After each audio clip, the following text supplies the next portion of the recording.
안녕하세요. 사연에 빠지다의 DJ 민영입니다. 오늘도 두 가지 사연 준비되어 있는데요. 첫 번째 사연 시작하기 전에 구독과 좋아요 눌러주시고요. 그럼 오늘의 사연도 함께 만나볼게요. 안녕하세요. 시간이 참 빠르게 흘러 벌써 또 새로운 해가 밝았네요. 저에게는 몇 년 전부터 구정만 되면 떠오르는 이야기가 있어 이렇게 사연을 보내봅니다. 저와 남편은 지인의 소개로 만났습니다. 당시 저는 동네의 작은 학원에서 일하던 강사였고 남편은 평범한 회사원이었어요. 스스로 말하기는 조금 나쁘끄럽지만 젊었을 적 저는 꽤나 준수한 외모를 가지고 있었습니다. 지금은 평범한 아줌마가 다 되어버렸지만요. 덕분에 주변에서 자주 소개가 들어왔었고 남편도 그중 하나였습니다. 처음에는 외모도 직업도 모두 평범해 보였던 남편에게 별 관심이 가질 않았습니다. 몇 번이고 소개를 거절했지만 남자 쪽에서 어떻게 해서든 꼭 만나고 싶다며 한 번만 기회를 달라고 사정해 결국 자리가 만들어졌죠. 그렇게 만난 남편은 제 예상보다 훨씬 괜찮은 사람이었습니다. 남편과 저는 대화가 정말 잘 통했습니다. 처음 만난 자리에서도 시간이 어떻게 흘러가는지 모를 정도였으니까요. 그렇게 한 번, 두 번 만남의 횟수가 늘어났고 결국 남편과 저는 연인관계가 되었습니다. 남편은 제게 언제나 한결같이 다정하고 믿음직스러운 사람이었어요. 이런 사람이라면 평생을 함께해도 되겠다라고 느낄 정도로요. 사실 지금까지 너한테 못했던 말이 있어. 내가 다니던 회사 실은 우리 아버지 회사야. 그러던 어느 날 남편은 제게 깜짝 고백을 해왔습니다. 평범한 회사원인 줄로만 알았던 남편이 알고 보니 부잣집 도련님이라는 사실이었어요. 남편은 꽤나 알아주는 중소기업에 다니고 있었는데 그 회사가 아버님이 운영하시는 기업이었다니. 평소 남편은 씀씀이도 무척 검소했고 들고 다니는 물건들이나 차도 모두 그리 비싼 것들이 아니었기에 전혀 예상하지 못했던 일이었습니다. 남편은 이제 와서 털어놓게 되어 미안하다며 저를 속일 생각은 없었지만 혹시나 사실을 알게 되면 제가 부담을 가질까 쉽사리 얘기를 꺼낼 수 없다고 했습니다. 그리고 하고 싶은 말이 또 있어. 우리 결혼하자. 내가 평생 행복하게 해줄게.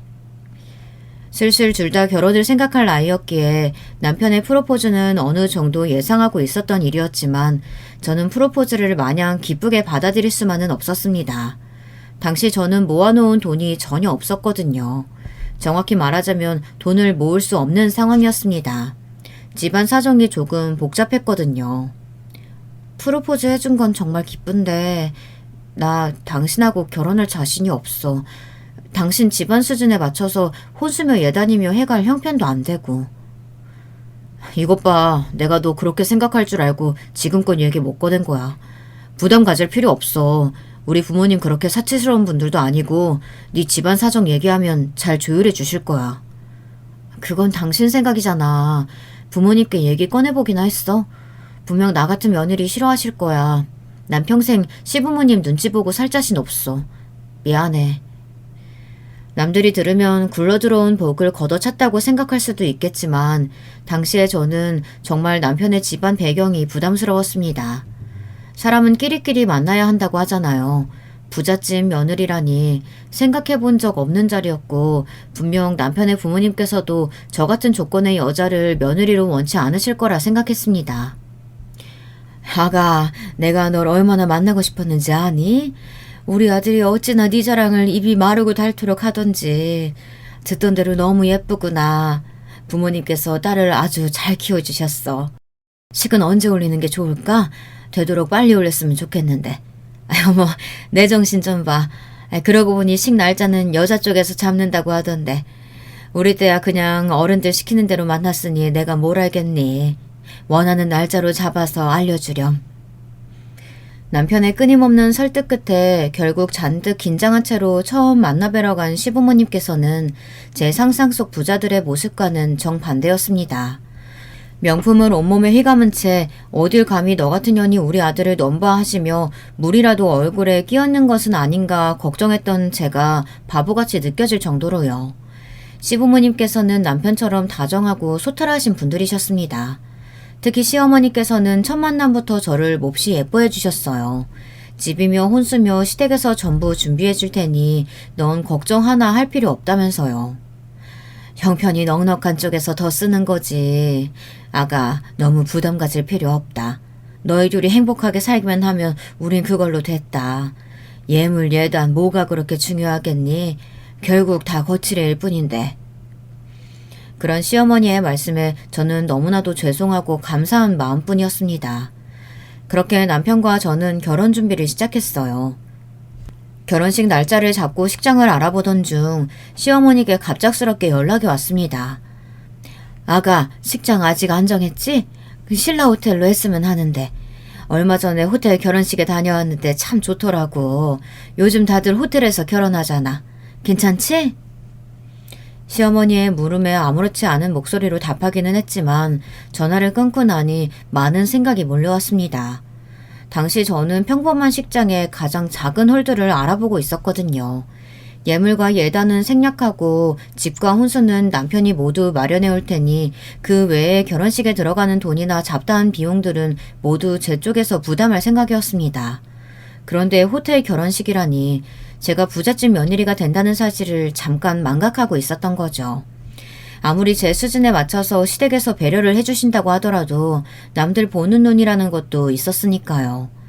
제 쪽 하객들은 몰라도 시댁 쪽 하객들은 사업 관계자분들도 많이 오실 텐데 가난한 주머니 사정 탓에 싸구려 예식장의 작은 홀을 선택하려 했던 제가 몹시 한심하게 느껴졌습니다. 그와 동시에 역시 남편과 저는 사는 세계가 다른 사람인가 하는 생각이 들었죠. 시어머니께서도 제게 대놓고 말씀은 하지 않으셨지만 일종의 경고를 하시는 건가 싶기도 했습니다. 눈치가 있다면 이쯤에서 남편을 포기하고 알아서 물러나라고요. 저 사실은 어머니께서 호텔에서 결혼식 했으면 좋겠다 하시네. 오빠도 알다시피 호텔 결혼식은 한두 푼이 아니잖아. 이런 말 꺼내는 건 정말 구차하고 부끄럽지만 혹시 어머니께서 나 마음에 안 들어 하셔? 솔직하게 말해줘.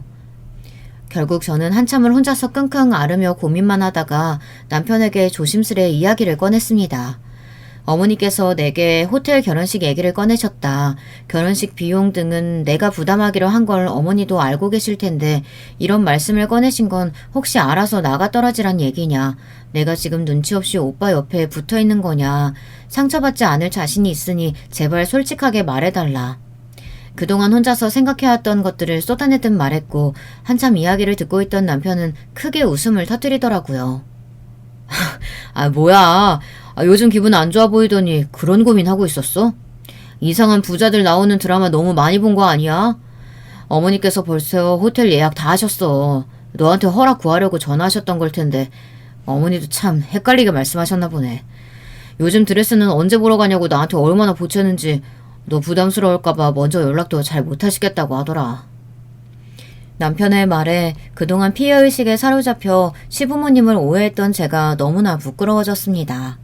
사실 남편이 부잣집 아들이라는 사실을 알게 된 순간부터 저도 모르게 열등감에 사로잡혀 있었던 것 같아요. 저는 어렸을 적부터 그리 넉넉지 않은 형편의 집에서 자랐거든요. 저희 아버지께서는 평범한 회사원이셨고 어머니께서는 집에서 살림을 하시는 주부셨습니다. 아주 풍족한 환경은 아니었지만 제가 초등학교를 다닐 때까지만 해도 크게 부족한 것 없이 지냈던 평범한 가정이었어요. 그러나 제가 중학교 때 어머니께서 뇌출혈로 쓰러지신 뒤로 가세가 급격히 기울기 시작했습니다. 아버지께서 다니시던 회사에서 명예퇴직을 하신 뒤로는 더욱 형편이 어려워졌어요. 제가 학원에서 일하며 벌어오는 월급으로는 저희 세 식구의 생활비며 병원비를 감당하기 어려운 수준이었고 당연히 저축은 꿈에도 꿀 수 없었습니다. 하루 벌어 하루 먹고 사는 나날들이 계속되었고 스스로는 괜찮다고 생각했지만 무의식 중에서 점점 지쳐가고 있었나 봐요. 풍족하고 행복해 보이는 남편의 가족들을 보며 저도 모르게 제 자신과 비교하고 있었던 거죠. 전부터 계속 생각했던 건데 장모님 말이야 1인실로 옮기시는 거 어때? 장인어른도 그쪽이 편하실 것 같고 우리 신혼집이랑 가까운 병원으로 옮기면 자주 찾아뵙기도 좋을 것 같은데 네가 불편해하지 않으면 비용은 우리 집에서 부담할게. 남편은 저의 그런 마음을 이해한다며 사람은 누구나 힘든 상황에 처하면 부정적인 생각들을 하기 마련이니 앞으로는 본인이 제 곁에 머물며 행복한 생각들만 하게 만들어주겠다 약속했습니다. 그리고 제 가족이면 본인의 가족과 같다며 앞으로 저희 어머니의 병원비를 전부 본인이 부담하겠다고 하더라고요. 여러분, 세상에 이런 남자가 존재하다는 게 정말 믿겨지시나요? 저는 전생에 나라를 구한 게 틀림없는 것 같아요. 그렇지 않고서야 어떻게 이렇게 완벽한 남편을 만날 수 있었을까요? 그렇게 결혼 준비는 아무 문제 없이 순조롭게 진행되었고 저와 남편은 정식으로 부부가 되었습니다. 남편 덕분에 태어나 처음으로 해외여행도 다녀왔어요. 처음 타본 비행기가 어찌나 신기하던지. 신혼여행에서 돌아온 후 저는 다니던 학원을 그만두고 시댁에서 구해주신 신축 아파트에서 살림을 하며 지내기 시작했습니다. 시어머니께서는 시댁에서 너무 가까운 곳에 아파트를 구하면 제가 부담스러울 것이라며 되도록 멀리 떨어진 곳으로 아파트를 구해주려 하셨지만 저는 꼭 시댁과 가까운 곳에서 살고 싶다며 시부모님을 자주 찾아뵙고 인사드리고 싶다고 고집을 피웠습니다. 결국 남편과 저의 신혼집은 저희 부모님이 계시는 병원과 시댁의 중간 지점이 되었고 저는 틈만 나면 시댁에 찾아가 얼굴을 비추고는 했습니다. 시부모님께서는 그런 저를 딸처럼 몹시 예뻐해 주셨고 남편은 본인보다 부모님들과 더 친한 것 아니냐며 장난 섞인 질투를 하기도 했었죠. 그렇게 저의 결혼 생활은 아무 문제 없이 평화롭게 흘러가고 있었습니다. 여보, 다음 주에 내 동생이 한국으로 돌아온다네. 갑작스럽게 결정된 일이라 나도 어제 전해 들었어. 전에 얘기해준 적 있지? 외국에서 유학 중인 여동생이 있다고. 남편에게는 외국에서 유학 중인 여동생이 한 명 있었습니다. 연애 시절 얼핏 지나가듯 들었던 기억이 있었지만 남편도 자세히 얘기하고 싶어 하지 않는 눈치였고 시부모님께서도 여동생에 관한 이야기를 먼저 꺼내신 적이 없었기에 기억 속에서 잊혀져 가고 있었던 차였죠. 그런 여동생이 한국으로 돌아온다니 조금 갑작스럽긴 했지만 어찌됐든 환영할 일이라고 생각했습니다. 그렇게 여동생의 귀국날이 되었고 귀국을 축하하기 위해 시댁 식구들이 다 함께 모여 식사를 하게 되었습니다. 언니 반가워요. 오빠 결혼한다는 얘기 듣고 어찌나 놀랐는지. 어떤 여자를 데려왔나 했더니 집안이 좀 가난하다고 들었는데 부잣집으로 시집와서 좋으시겠어요? 시누이는 어렸을 적부터 외국에서 지낸 탓인지 몹시 직설적이었습니다. 뭐든 돌려 말하는 법이 없었고 그런 화법 탓에 상대방에게는 상당히 무례하게 들릴 때도 많았죠. 그럴 때마다 시어머니께서는 얘가 나쁜 뜻은 없는데 지나치게 솔직하게 말해서 문제라며 난감한 기색을 비치셨습니다. 첫 만남부터 못 사는 집안이니 부잣집으로 시집와서 좋겠다느니 이런 무례한 말들을 쏟아내는 시누이가 당연히 마음에 들지는 않았지만 그래도 시댁 식구들을 생각하며 이해해보려고 노력했습니다. 그러나 그런 저의 노력이 무색하게도 날이 갈수록 시누이의 행동은 점점 도를 지나쳐갔습니다. 어머, 엄마가 말씀 안 해주셨어요? 오늘 밖에서 점심 드시고 오신다던데. 괜히 헛걸음하셨네요. 다음에 다시 오세요. 분명 시어머니와 점심 약속을 하고 찾아간 시댁이었는데 집에 있던 시누이는 시부모님께서 밖에서 점심을 드시고 오시기로 했다며 문도 제대로 열어주지 않고 제게 돌아가라고 말했습니다. 결국 바리바리 싸들고 왔던 반찬들을 시누이에게 전해주고는 다시 집으로 돌아왔죠. 그렇게 집에 돌아오자마자 시어머니께 전화가 오더군요. 아가, 같이 점심 먹자더니 왜 반찬만 두고 갔어? 급한 일이라도 있었니? 네? 분명 아가씨가 어머니 밖에서 점심 드시고 오신다고. 그래? 이상하네. 뭔가 오해가 있었나 보다. 잠깐 집안 마트에 다녀온 거였는데. 아쉽게 됐구나. 점심은 다음에 같이 하자. 처음 한두 번은 내가 예민한 거겠지, 실수였던 거겠지 생각하고 넘어갔지만 같은 일이 계속 반복되자 다분한 고의라는 생각이 들었습니다. 가족 모임이 있을 때마다 시누이는 굳이 저희 친정 이야기를 언급하며 시댁에서 병원비까지 다 내주니 좋겠다느니 언니는 양심이 있으면 평생 감사하며 살아야 한다느니 제 심기를 건드렸고 저는 그럴 때마다 시댁에서 해주신 것들에 정말 감사하고 있고 앞으로도 감사할 예정이니 저희 부모님 얘기는 그만해주셨으면 좋겠다 부탁했지만 시누이는 귀뚱으로 듣는 듯 매번 같은 얘기를 꺼냈죠. 시부모님께서는 이상하리 만큼 신우이에게 관대하셨고 신우이가 제게 무례한 말들을 쏟아낼 때도 신우이를 탓하시기보다는 저에게 참고 넘어가 달라며 부탁을 하셨습니다. 아무리 늦둥이 딸이라도 정도가 너무 심하지 않나 생각했지만 저를 딸처럼 아껴주시는 시부모님을 생각하며 화를 꾹 눌러 삼켰죠. 하지만 신우이의 만행은 거기서 그치지 않았습니다. 신우이는 시부모님께서 주신 카드로 매일같이 명품을 사고 친구들과 술을 마시며 놀러다녔는데요. 새벽마다 시댁이 아닌 저희 집을 찾아와 문을 쾅쾅 두드리곤 했어요. 덕분에 자다 말고 일어나 만취한 신우이의 뒤치다거리를 한 게 한두 번이 아니었죠. 게다가 신우이는 속이 안 좋으니 콩나물을 넣고 해장국을 끓여달라, 본인이 들고 온 쇼핑백들을 시댁으로 옮겨달라, 제게 뻔뻔한 요구를 하기도 했습니다. 아가씨, 제가 어쩌다 한 번이면 100번 양보해서 이해해보려고 노력이라도 하겠는데요. 이건 정도가 너무 지나친 것 같네요. 저희 집이 무슨 호텔도 아니고 매일같이 오셔서 이거 해달라 저거 해달라 민폐라는 생각 안 드세요? 민폐요? 겨우 국 좀 끓이고 심부름 몇 번 해주는 게 그렇게 힘들어요?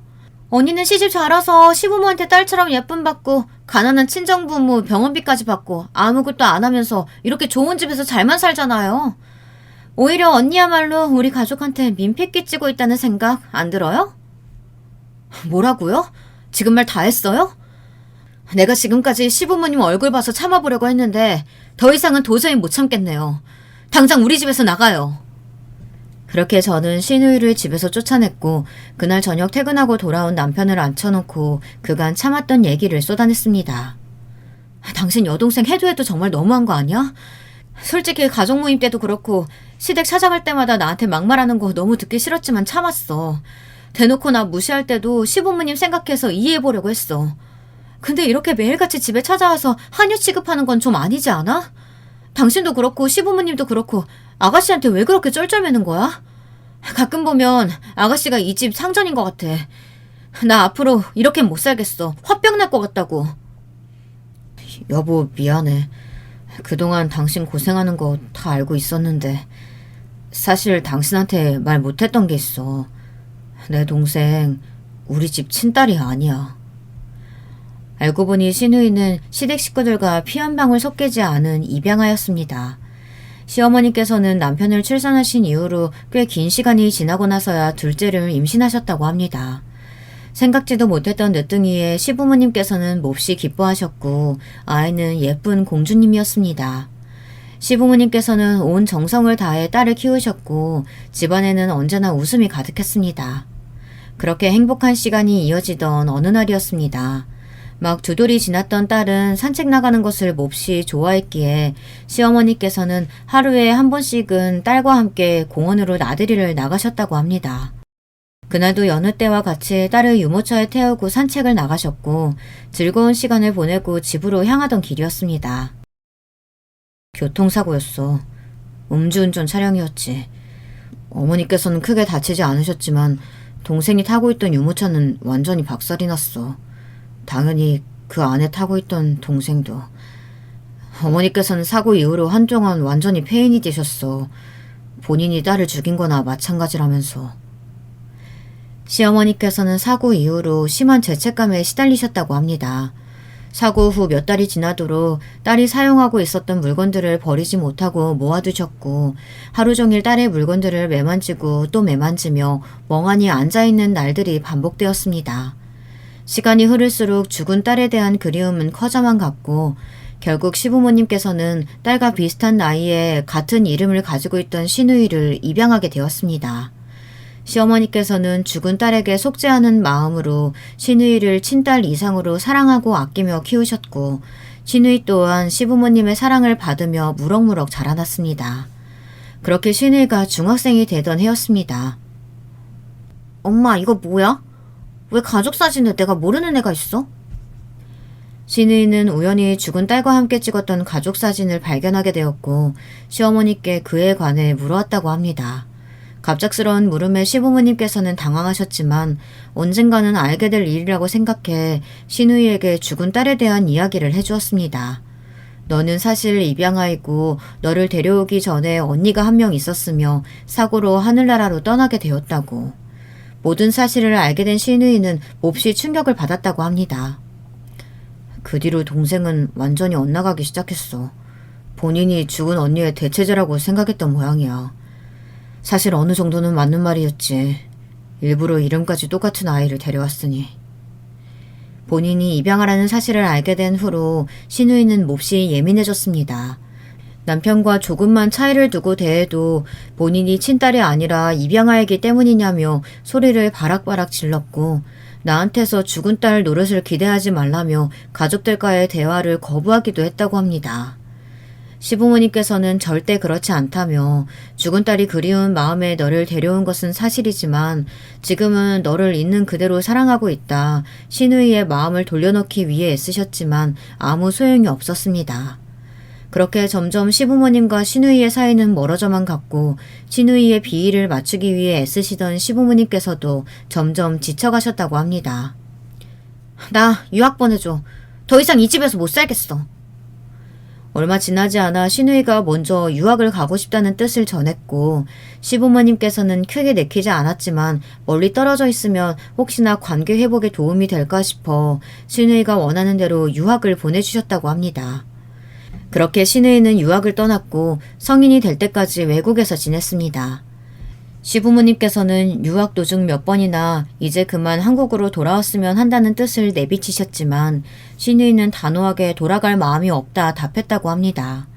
그러나 무슨 바람이 불었는지 남편이 결혼했다는 소식을 듣고서는 돌연 귀국을 한 것입니다.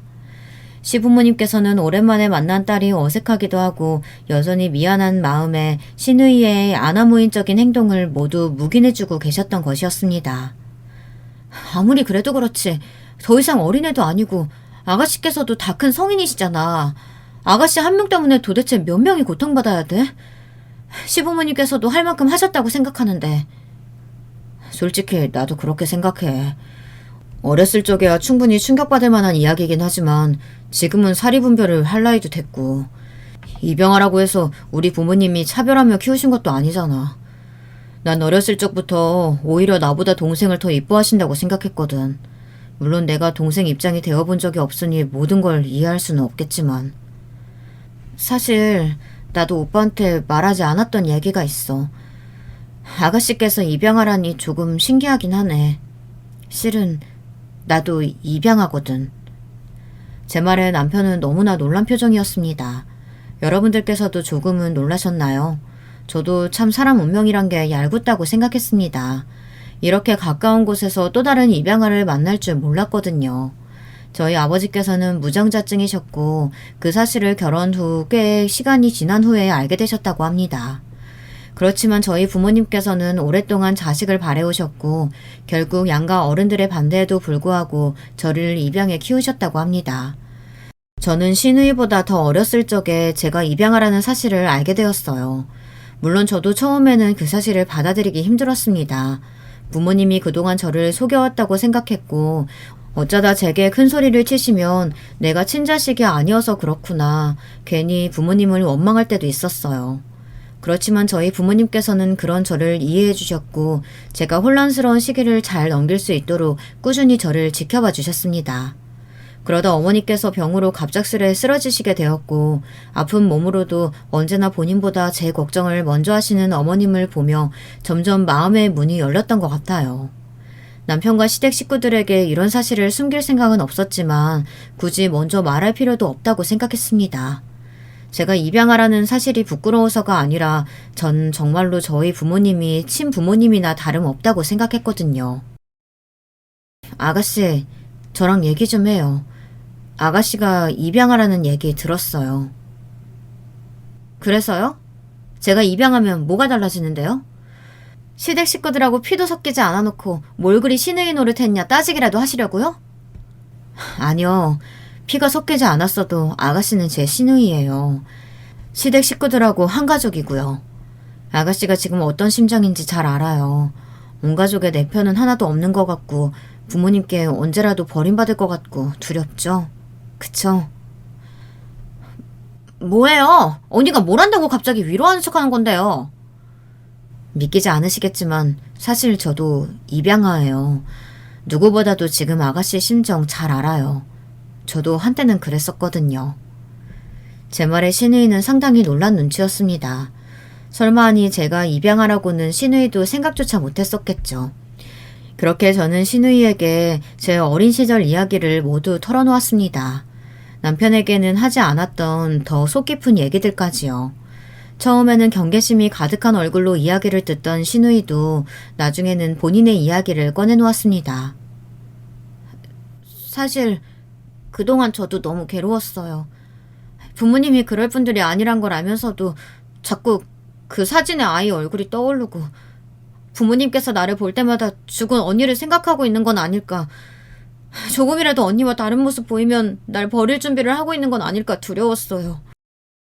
그래서 유학을 떠난 거예요. 도망치듯. 저도 가족들이 너무 그리웠어요. 그렇지만 다시 돌아올 용기가 나지 않았어요. 제가 없는 동안 가족들은 저를 잊고 셋이서 행복하게 지내는 것 같았어요. 가족들 얼굴을 마주할 용기가 나질 않았죠. 솔직히 한국에 돌아온 것도 언니가 제 자리를 뺏을까봐 겁이 나서 그랬던 거예요. 지금 돌아오지 않으면 영원히 가족들 사이에 제가 돌아올 자리가 사라질까봐. 언니한테 못되게 굴었던 것도 부모님께서 언니를 너무 예뻐하시니까 저도 모르게 그랬어요. 언니가 제 자리 뺏어간 것 같아서 너무 미워서. 미안해요, 언니. 아이처럼 엉엉 우는 신우이를 저는 말없이 껴안아 주었습니다.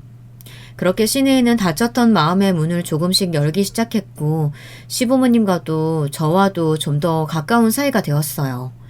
시간이 조금 더 흐른 뒤로는 신우이는 저를 거의 친언니처럼 따르게 되었습니다. 저도 과거의 일들은 모두 잊고 신우이를 동생처럼 챙겨주었어요.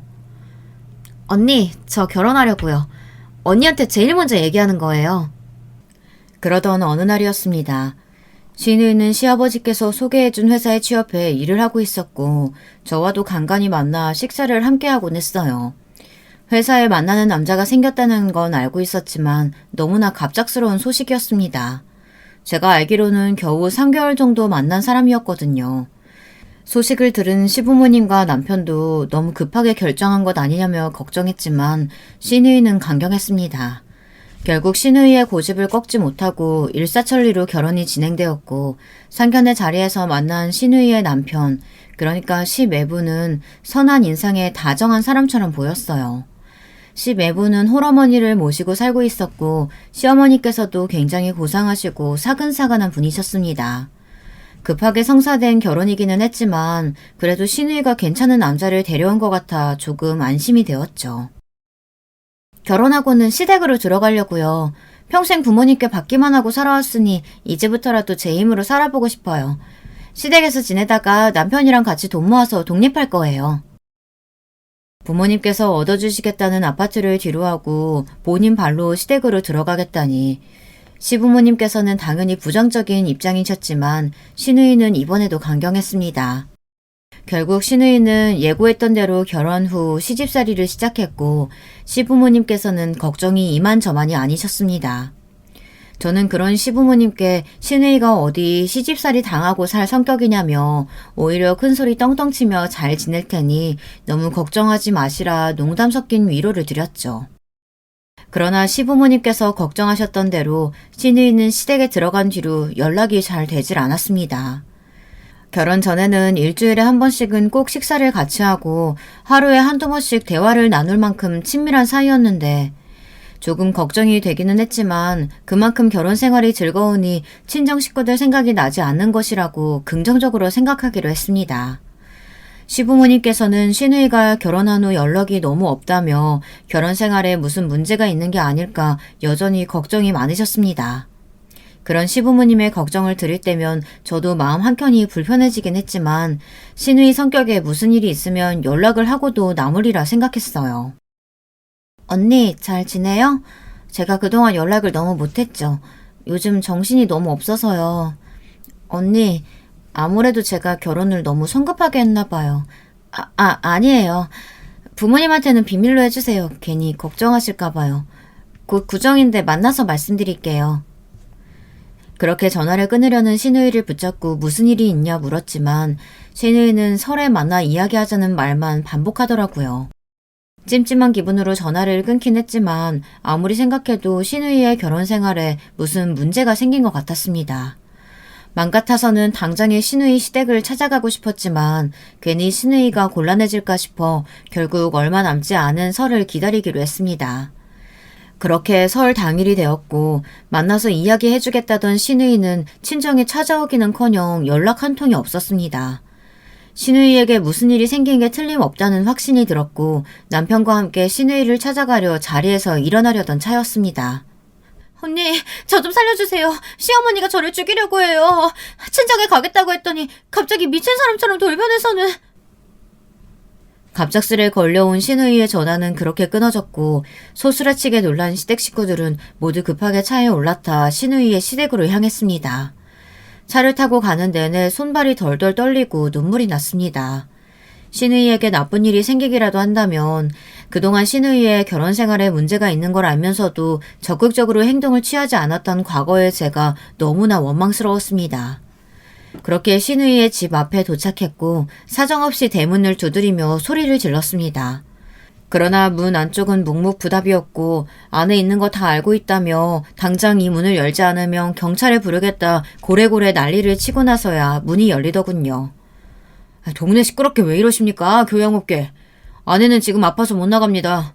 몸 괜찮아지면 연락할 테니까 돌아가세요. 열린 문 뒤로 얼굴만 내민 심애부는 상견례 때와 몹시 다른 인상이었습니다. 다정하고 선해 보이던 사람이 너무나 표독스러운 얼굴로 변해 있더라고요.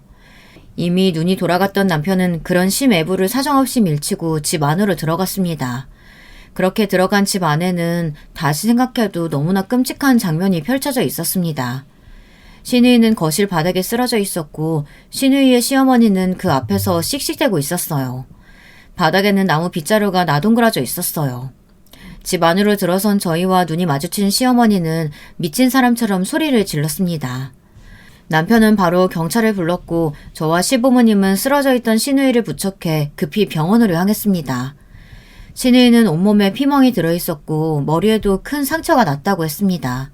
다행히도 생명에 지장이 있는 수준은 아니라 적절한 치료를 받고 심신의 안정을 취하면 곧 회복될 수 있을 거라고 하더라고요.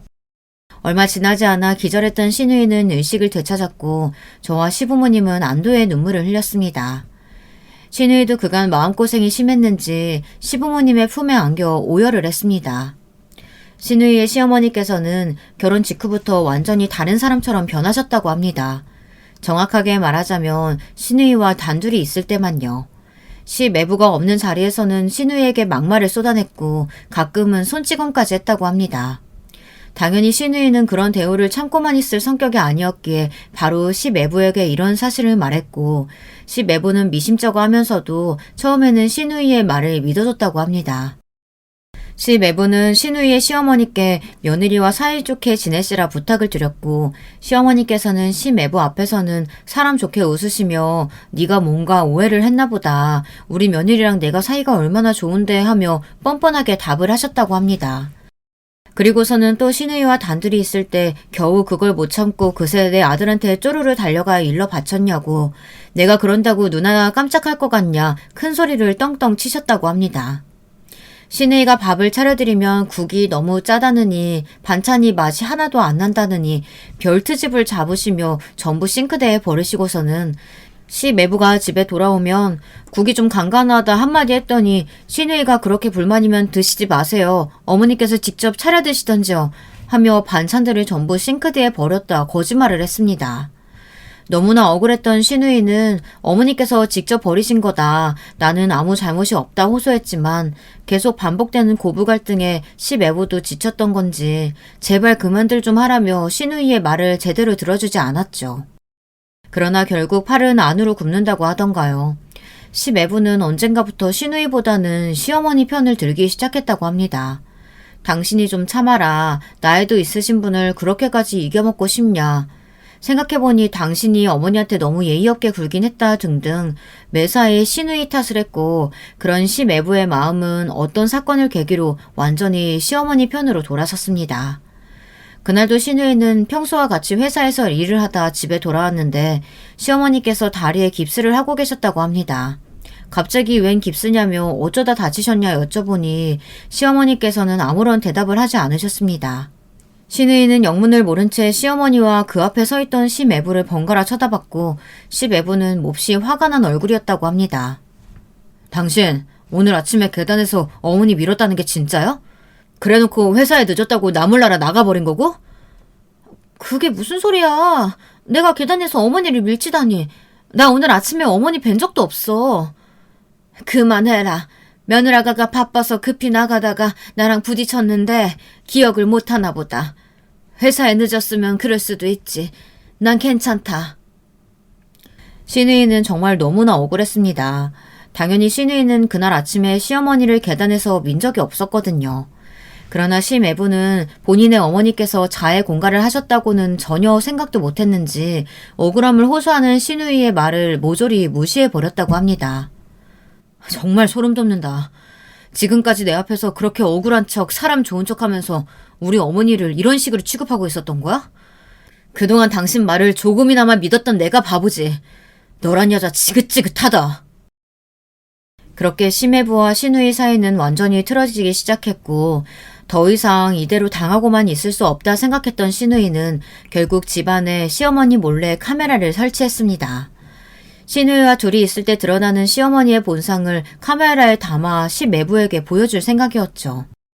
신우이의 시어머니께서는 다리에 깁스를 하신 뒤로 신우이를 더욱 본격적으로 부려먹기 시작했고 그런 시어머니의 모습을 카메라에 담는 일은 그리 어렵지 않았습니다. 인연이 미쳤나? 내가 따뜻함을 가져오랬지 언제 뜨거움을 떠오랬어? 누구 혀 다 데일 일 있어? 당장 다시 떠와! 영상에는 시어머니가 신우이에게 폭언과 폭행을 쏟아내는 모습이 고스란히 찍혔고 신우이는 시매부에게 영상을 보여주며 이게 당신 어머니의 실체다. 그동안 당신 앞에서만 착한 척하며 날 모함한 거다. 억울함을 호소했습니다. 그러나 이미 시매부의 마음은 완전히 돌아선 뒤였고 당신이 어머니를 협박해서 찍은 영상일지 어떻게 아냐며 설령 진짜 어머니께서 이런 행동을 하셨다 하더라도 다 자업자득이라고 난 더 이상 당신 얘기 듣고 싶지 않다 선을 그었다고 합니다. 그 시점에서 신우이는 이혼을 결심했습니다. 사실 그동안 몇 번이나 이혼하자는 말을 꺼내고 싶었지만 친정 가족들에게 걱정을 끼치고 싶지 않아 어떻게든 관계를 회복하려고 노력했었던 거였죠. 그렇지만 그동안의 모든 행동들이 아무 소용없는 짓이었다는 것을 깨닫고 혼자서 천천히 이혼할 준비를 시작했다고 합니다. 그렇게 결혼 후 처음 맞는 구정이 되었고 신우이는 시어머니에게 짐을 싸서 친정으로 돌아가겠다 통보를 했습니다. 그동안 저 할 만큼 했다고 생각해요. 도대체 어머니께서 왜 그러시는진 모르겠지만 절 싫어하시는 것만큼은 분명한 것 같네요. 저도 더 이상 이런 집안에서 이런 취급 받으며 살고 싶지 않아요. 제가 선택한 사람인 만큼 열심히 해결해보려고 노력했지만 아무 소용없는 일이었던 것 같네요. 어머니께서 원하시는 대로 사라져 드릴 테니 그렇게 좋아하시는 아들하고 둘이서 행복하게 사세요. 그러나 이 소식을 쌍수들고 환영하실 줄 알았던 시어머니께서는 신우이의 말에 갑자기 눈빛이 확 돌변했다고 합니다. 신우이는 아직도 그때를 생각하면 등줄기에 소름이 돋는다고 하더라고요. 뭐? 사라졌죠? 누구 맘대로 이혼을 해? 넌 평생 이 집에 합혀서 우리 아들 뒷바라지나 해야 하는 운명이야. 알아? 그러면서 시어머니께서는 방 한켠에 놓여있던 나무 빗자루를 집어드셨습니다. 신우이는 너무 놀라 뒷걸음질을 쳤지만 시어머니께서는 그런 신우이를 따라 빗자루를 마구잡이로 휘두르며 신우이를 때렸고 넌 아무데도 못 간다며 다시 한 번만 그런 말을 짓거렸다가는 가만두지 않을 거라고 악을 썼다고 합니다. 이러다 정말 맞아 죽을까 너무나 겁이 났던 신우이는 간신히 방에서 빠져나와 급하게 제게 전화를 걸었고 그 모습을 발견한 시매부가 신우이의 전화를 빼앗아갔던 것이었습니다. 그 뒤로는 말하지 않아도 아시겠죠. 저희가 전화를 받고 신우이를 찾아오기까지 신우이는 계속해서 나무 빗자루로 얻어맞고 기절을 했던 겁니다.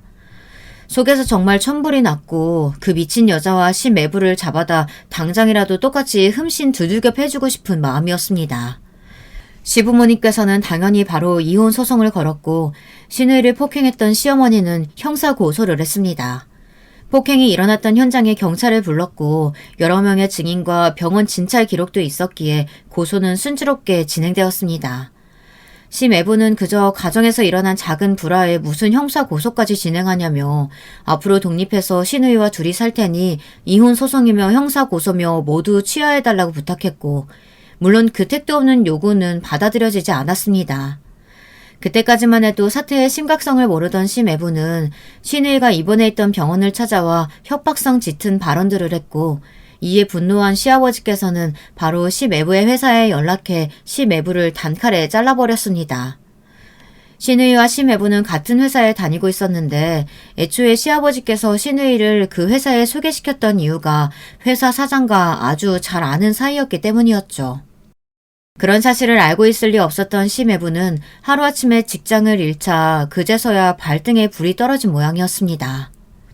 저희 어머니께서 너무 흥분하셔서 잠시 이성을 잃으셨던 것 같습니다. 어머니께서도 몹시 후회하고 계시고 가슴 깊이 반성하고 계십니다. 절대로 아내를 해하려는 생각은 없으셨을 거예요. 머리 내리치신 건 어쩌다 보니 제발 용서해 주세요. 한 번만 은혜 베풀어 주신다면 평생 반성하며 사죄하는 마음으로 살아가겠습니다. 시아버지께서는 그렇게 매일같이 병원에 나타나 바지가랑이를 잡고 오열하는 심해부를 사정없이 발로 걷어타시며 다시는 찾아오지 말라고 소리를 지르셨습니다. 그렇게 반성한다는 여자가 병원에 단 한 번도 찾아오지 않느냐며 물론 찾아온다 해도 딸을 만나게 해줄 생각은 전혀 없었지만 너무나 괘씸하다. 너 같은 놈에게 한때나마 딸을 믿고 맡겼던 것이 내 인생 최대의 실수다. 지금 당장 너를 찢어 죽이고 싶은 걸 참고 있으니 당장 꺼지라면서요. 저에게는 언제나 한없이 다정하신 시아버지셨기에 그렇게 무서운 시아버지의 모습은 난생 처음이었습니다. 그렇게 신우이가 병원에서 몸을 회복하는 동안 소송과 고소는 순조롭게 진행되었고 당연히 소송의 결과는 저희 쪽의 압승이었습니다. 심애부는 신우이에게 정서적 학대를 가했던 점과 시어머니의 폭력을 방관하고 동조한 제목이 인정되어 엄청난 위자료를 내게 되었고 시어머니는 신우이에게 휘둘렀던 나무빗자루가 흉기로 인정되어 존속 특수폭행죄로 실형을 살게 되었습니다. 상대 측에서는 죄가 입증되더라도 기껏해야 벌금형으로 끝날 줄 알았는지 실형이라는 결과를 인정하지 못하고 법원에서 펄펄 뛰는 꼴이 정말 짐승이 따로 없더라고요. 심애부, 그러니까 신우이의 전남편은 그 뒤로 동정업계 회사 여러 곳에 이력서를 넣었던 모양이지만 당연히 서류에서 전부 탈락했습니다. 시아버지께서는 본인의 손길이 닿는 모든 회사에 신우이의 전남편은 블랙리스트로 등록해 놓으셨거든요. 그 업계에서는 꽤나 큰 손으로 유명하신 분이라 아마 신우이의 전남편은 아주 구석진 시골이 아닌 이상 일을 다시 시작하기는 어려울 거예요. 물론 시아버지께서 눈에 불을 켜고 벼르고 계시기 때문에 지옥 끝까지 그 남자를 쫓아다니시지 않을까 싶어요. 저희 시아버지께서는 한다면 하시는 분이거든요. 어딜 가든 가정폭력법이라는 꼬리표도 따라다니겠죠. 이미 전에 다니던 회사에서도 가정폭력범이라는 소문이 쫙 퍼져 사회적으로 거의 매장을 당했다고 하더라고요. 시아버지께서는 내 딸에게 손대놓고 겨우 위자료와 깜빵살이로 끝날 줄 알았다면 큰 오산이라며 평생을 고개도 못 들고 살게 해주겠다고 으름장을 놓으셨어요. 그렇게 도움 청할 곳 하나 없는 상황에 하나 있는 가족인 어머니조차 깜빵살이를 하고 있으니 얼마나 삶이 막막하겠어요. 애초에 본인이 자초한 일이긴 하지만요. 전부 자업자득이죠. 신우이는 몸을 전부 회복하고 나서도 한동안 폭행의 후유증으로 힘들어했습니다. 그런 신우이를 곁에서 지켜보는 저희 가족의 마음은 정말 미어지는 것 같았어요. 그래도 신우이는 워낙 천성이 밝은 사람이라 금방 안정을 찾기 시작했습니다. 한동안 쉬던 회사도 다시 나가고 평소처럼 농담도 하기도 하고 천천히 일상으로 돌아왔죠. 언니, 저 이제 다시 결혼 같은 건 안 하려고요. 평생 부모님 곁에서 살 거예요. 그래요. 아가씨가 그러길 원한다면 그렇게 해야죠. 솔직히 나 같아도 다시는 결혼 같은 거 하고 싶지 않을 것 같아요. 너무 고생 많았어요. 제가 아는 사람 중에 제일 결혼 잘한 사람이 그런 말 하니까 그닥 와닿지는 않네요. 언니는 결혼해서 정말 행복하시잖아요. 저희 시부모님 같은 시댁이 세상 천지에 또 어디 있겠어요. 내가 정말 운 좋은 사람이지. 아니요. 언니가 운이 좋은 게 아니라 우리 가족이 운이 좋은 거예요. 언니 같은 여자가 세상에 또 어디 있겠어요. 언니가 제 새언니라 너무 좋아요. 오빠가 언니 같은 좋은 여자 만나 아이도 낳고 부모님한테 손주 안겨드리는 효도는 다 할 테니 저는 죽어 늙을 때까지 부모님 모시면서 효도할래요. 신우이의 장난스러운 말에 왜 저는 눈물이 날 것 같았는지 전 정말 운이 좋은 여자인 것 같아요. 전생에 무슨 복을 쌓았길래 이런 시댁을 만날 수 있었을까요? 시댁의 계속된 지원으로 저희 어머니께서는 작년에 퇴원을 하셨습니다. 그동안 가장 좋은 병실에서 가장 좋은 치료를 받으며 지내셨으니 낫지 않는 게 이상한 일이었죠. 어머니께서 쾌차하셨다는 소식에 시부모님께서는 마치 본인 가족의 일처럼 몹시 기뻐해 주셨습니다. 저는 그런 시부모님의 손을 잡고 울음을 터뜨렸어요. 정말 너무 감사하다며 평생 동안 이 은혜 잊지 않고 보답하면서 살겠다고 오열하는 저에게 시부모님께서는 고개를 가르저 오셨습니다. 은혜 같은 거 베푼 적도 없고 갚을 필요도 없다면서요. 시어머니께서는 네가 우리 집안이 된 것만으로 우리는 너무 행복하다. 너 같은 복덩이가 어디서 굴러들어왔는지 모르겠다며 제 등을 쓰다듬어 주셨습니다. 매해 명절마다 저희 부모님과 시댁 식구들은 한자리에 모여 한 가족처럼 식사를 합니다. 다 같이 모여 맛있는 걸 먹고 서로 덕담을 나누고 소소한 일상 이야기를 하며 웃음꽃을 피우죠. 곧 돌아오는 올해 구정에도 다 함께 소고기를 먹으러 갈 예정이에요. 제 사연이 언제 채널에 소개될지는 모르겠지만 긴 이야기 들어주신 여러분들께서도 새해 복 많이 받으시길 바랍니다. 여러분의 가정에도 저희 가족들과 같은 평화와 행복이 깃들길 바랄게요. 제 사연 들어주셔서 감사합니다. 여러분, 두 번째 사연 시작하기 전에 좋아요, 구독 꼭 눌러주실 거죠? 그럼 두 번째 사연 바로 시작합니다. 안녕하세요. 저는 60대 여자입니다. 이번 겨울은 유독 최근 몇 년 동안 제일 춥다고 생각될 만큼 매섭더라고요. 하도 추워서 옷을 많이 껴입어도 바람이 옷안을 파고들어 오들오들 떨며 지내고 있습니다.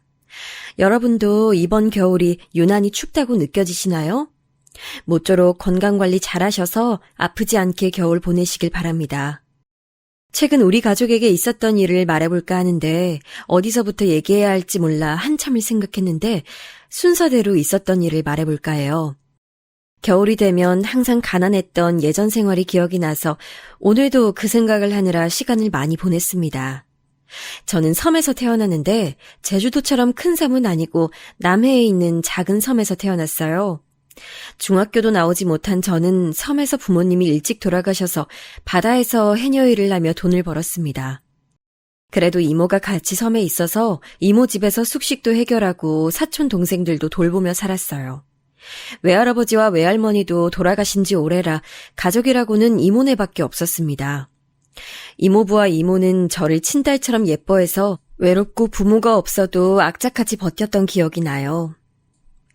이모 부부는 그래도 제가 섬에 있는 중학교까진 나오길 바랐으나 제가 거절했습니다. 학교에 가서 무엇을 하나 싶기도 했고 공부로 성공할 기미도 보이지 않았었죠. 그리고 공부를 한다고 해도 고등학교는 섬 밖을 나가야 했는데 현실적으로 돈이 없으니 그것도 걱정이었고요. 이모네가 잘 사는 것도 아니고 저도 부모님을 빨리 잃어 세상의 쓴맛을 빨리 알게 된 상황이라 그냥 제가 조금이라도 돈을 벌어 이모 부부에게 도움이 되고 싶었습니다. 이모부와 이모는 어린 게 무슨 그렇게 철이 빨리 들었냐고 안타까워하셨지만 저는 적어도 얹혀 살면서 민폐는 끼치지 말자는 생각이 컸어요. 그래서 어릴 때는 바다에 들어가는 게 일이라 매일 수영을 했는데 저는 어려서부터 바다가 참 좋았습니다. 헤엄쳐서 안으로 잠수하는 그 과정이 얼마나 즐거웠는지 몰라요. 물론 돈이 없어서 시작하게 된 일이지만 즐기면서 하려고 했죠. 그리고 성인이 되고 나서는 해녀 일을 점점 덜 하면서 생선 장사를 하게 됐습니다. 이모부와 이모가 배를 타고 바다에 나가 고기를 잡는 일을 했는데 저는 이모부가 새벽부터 나가 고기를 잡아오면 그걸 시장에 가서 팔기도 하고 육지로 배송하는 배에 가져다 주는 일을 했어요.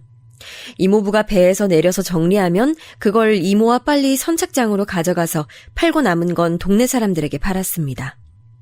관광 오는 사람이 제주도처럼 많진 않았어도 그래도 종종 있어서 그 사람들에게 생선회를 팔기도 했고요. 그렇게 23살까지 이모 집에서 살다가 운명처럼 남편을 만나게 됐습니다. 뭐 거창하고 대단한 과정은 아니고 그냥 육지와 우리 섬을 연결하는 배의 선장의 아들이었어요. 생선을 열심히 가져갔는데 원래 알던 최씨 아저씨가 아니고 뭔 잘생긴 총각이 있길래 안 보는 척하며 봤더니 아들이라고 하더라고요. 드라마에서 첫눈에 반한다고 하잖아요. 저는 그걸 완전히 믿습니다. 보자마자 반해서 그날 이모에게 저도 모르게 아까 그 선장 아들 잘생겼다고 하니까 이모는 깔깔 웃으며 드디어 제가 시집 가는 거냐고 좋아했어요. 그 뒤로는 이모부와 이모의 적극적이고 막무가내적인 면모로 제가 들이대서 사귀었습니다. 최씨 아저씨한테 이모가 저 정도면 어디 가서 빠지지 않는 외모라고 세뇌하고 이모부도 돌아다니면서 우리 조카가 인물도 예쁘고 성격도 착하고 얼마나 성실한지 아냐고 주입식 교육을 했어요. 그 덕도 있고 저도 적극적으로 마음에 든다고 표현했더니 최씨 선장 아저씨의 아들도 제가 마음에 들었는지 우리는 그렇게 사귀게 됐답니다. 그 시절엔 사귀면 그냥 바로 결혼이었는데 그 작은 섬에서 제 결혼에 참석하겠다고 이모와 이모부 그리고 동네 주민들이 다 배를 타고 육지로 와서 결혼식에 참석해줬어요. 그리고 남편은 제 고향인 섬에 터를 잡았는데 처음엔 저도 육지로 가서 살까 고민했지만 남편은 제가 가족이 이모밖에 없으니 육지로 오면 외로움을 탈 수도 있다고 일부러 섬에서 같이 살았습니다. 시아버지도 그런 우리를 이해해 주셨고 시어머니는 일찍 돌아가셔서 없었어요. 시아버지는 제가 부모가 없다는 소리를 듣고 잘 버텼다고 하셨는데 그 말이 얼마나 위로가 됐는지 모르겠습니다. 저를 보면 항상 활짝 웃으시며 반겨주셔서 시아버지를 볼 때마다 웃게 됐어요. 그렇게 시아버지가 섬에 오면 저와 남편은 이모부 배에 생선들을 옮기고 장사도 하며 살았습니다. 이모부에게 낚시를 배워 남편은 같이 배를 타고 나가서 생선을 잡기도 해서 이모부가 참 뿌듯해하셨죠. 그렇게 저와 남편은 사남매를 낳아서 키웠습니다. 저는 결혼하고 더 인생이 행복해졌는데 이모는 그런 저를 보며 남편 하나는 잘 만났다고 하셨어요.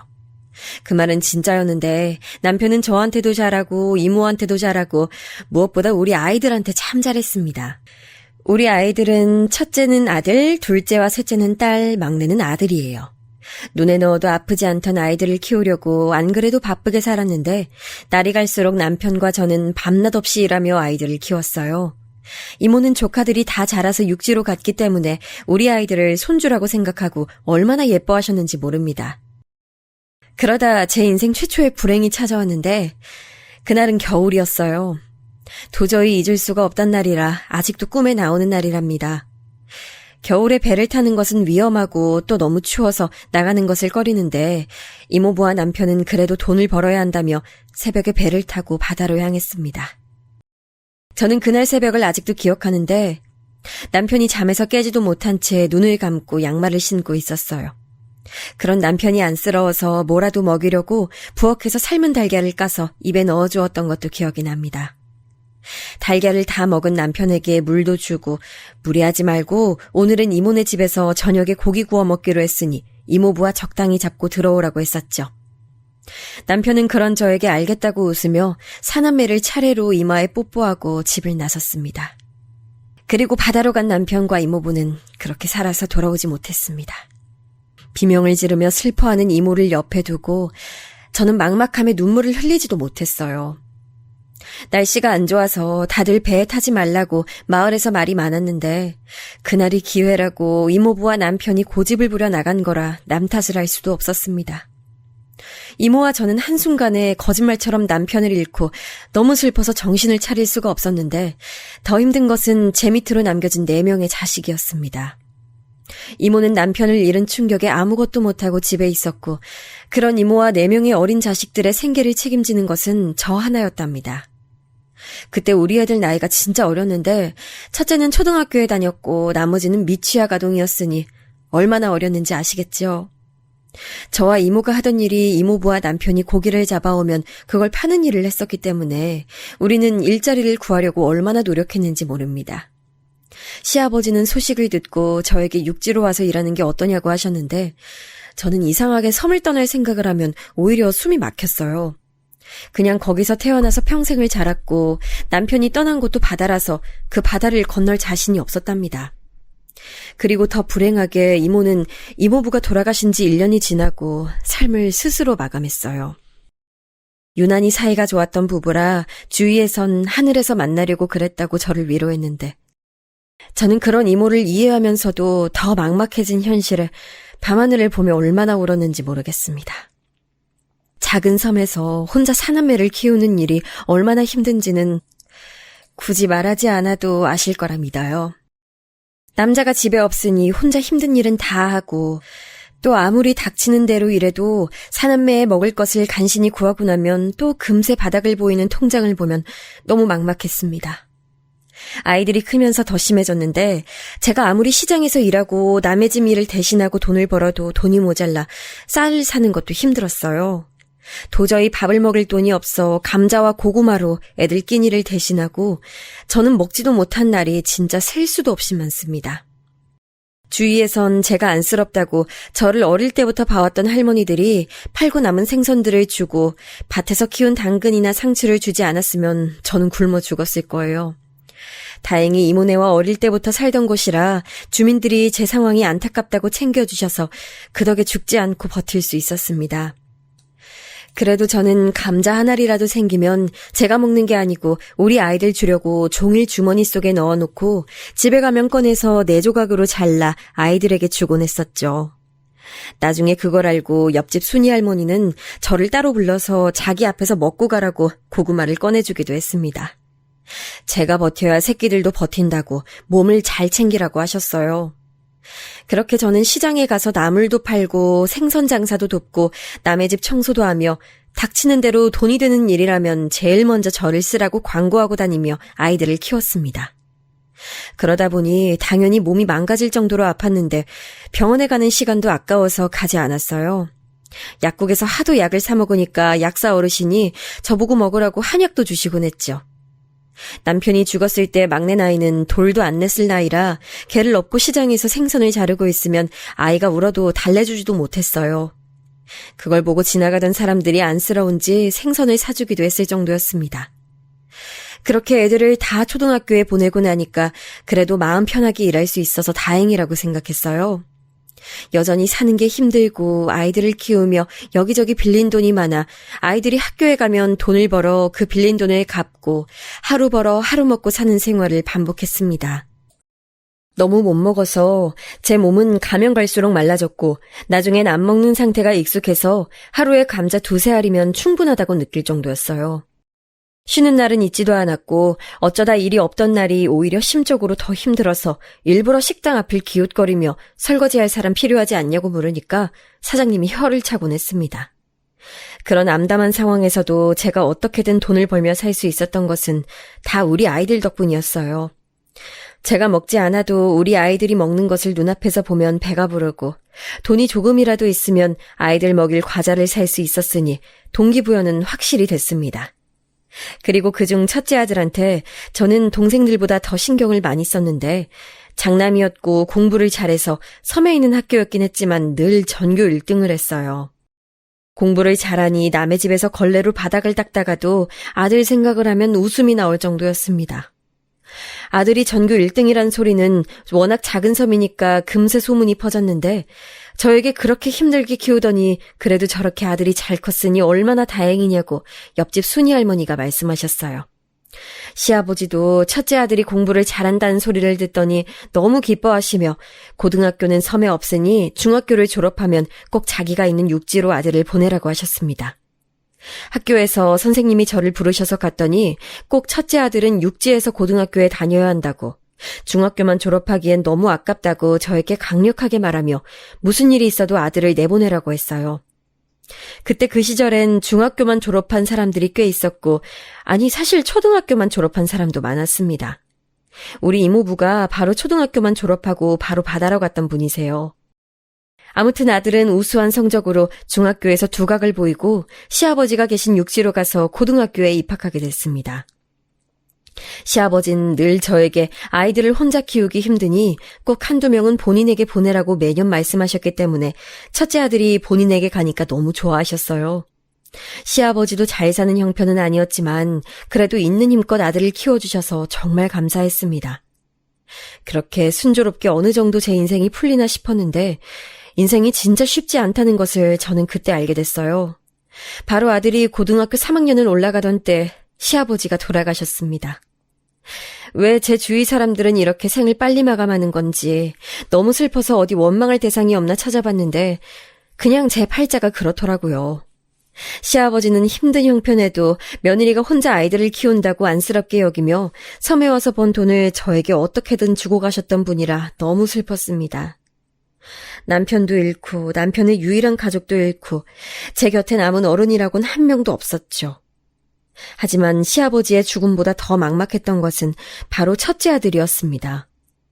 첫째 아들은 시아버지와 살면서도 공부를 잘해서 전교에서 성적이 높아 학교에서 기대하던 학생이었어요.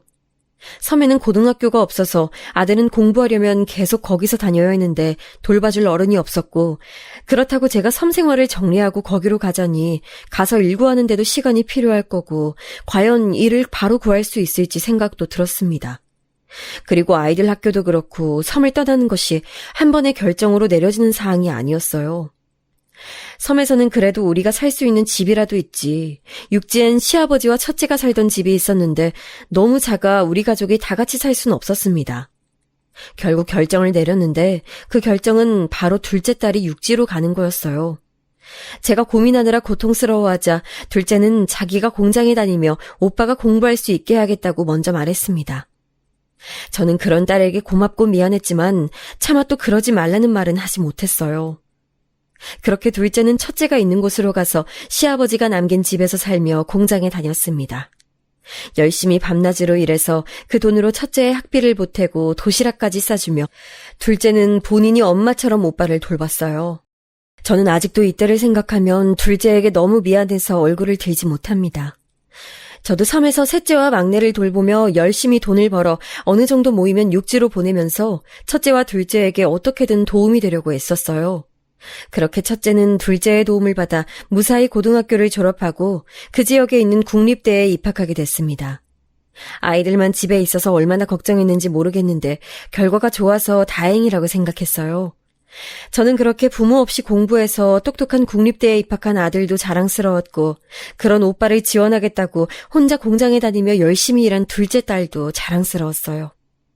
국립대에 합격했다는 소식을 듣자마자 저는 동네를 돌아다니며 자랑했는데 옆집 순이 할머니는 그렇게 개같이 고생하더니 드디어 인생이 풀린다며 자기 일처럼 기뻐하셨습니다.